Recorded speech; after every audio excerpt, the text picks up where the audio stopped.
Girl ఫ్రెండ్తో డేట్కి వెళ్ళాలని డిసైడ్ చేస్తారు.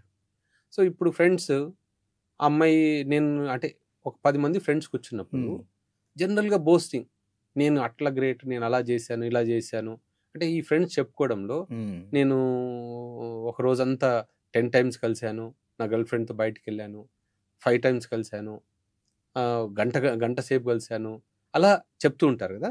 ఆ బ్యాచ్లో ఒక 2-3 పాపము వీక్ వాళ్ళు ఉంటారు. అంటే వాళ్ళకి తెలీదు, ఎప్పుడు చేయలేదు. వాళ్ళ మనసులో ఏం పడుతుందంటే ఓకే ఇలా కలిస్తేనే నార్మల్, ఇలా కలవకపోతే అంటే ప్రాబ్లం ఉన్నట్టే. మా దగ్గరకు అలా చాలా మంది వస్తుంటారు. అట్లీ నాకు వీక్లో 2-3 వస్తారు. సార్ మా ఫ్రెండ్స్ అలా చెప్పారు అంటే అది పెనిల్ సైజ్ కావచ్చు, అది ఒక పెద్ద మిత్. అసలు యాక్చువల్గా అడుగుదాం అనుకున్నాను, అది కూడా సైజ్ ఇస్ ఎ ఫ్యాక్టర్ ఇక్కడ. అది కూడా చాలా మిత్ అది. అంటే ఫ్రెండ్ చెప్పాడు కదా అలా ఉంటేనే అలా బాగుంటుందని. సో ఇప్పుడు ఈ ఫ్రెండ్స్ చెప్పిన దాన్ని వీళ్ళకి మనసులో పడిపోయింది. సో అలా చేస్తే మీరు ఇంతకుముందు ప్రీమెచ్యూర్ ఎజాకులేషన్ అన్నాం, సిగరెట్స్ కన్నా, అది కూడా అంతే.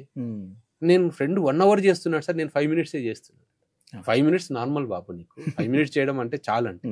లేదు సార్ మా ఫ్రెండ్స్ 1 అవర్ చేస్తున్నారు, సో నా పరువు పోతుంది, సో ఇప్పుడు ఏదైనా చేయండి అంటారు. సో ఆ ప్రాక్టికల్గా 1 అవర్ అనేది ఆ ఫ్రెండ్ వీళ్ళని ఆట పట్టించడానికో తన మీద తన గొప్పలు చెప్పుకోవడానికో చెప్పింటాడు, కానీ వీళ్ళని ఇంతగా ఇంపాక్ట్ చేస్తుందో వాళ్ళు ఆలోచించారు.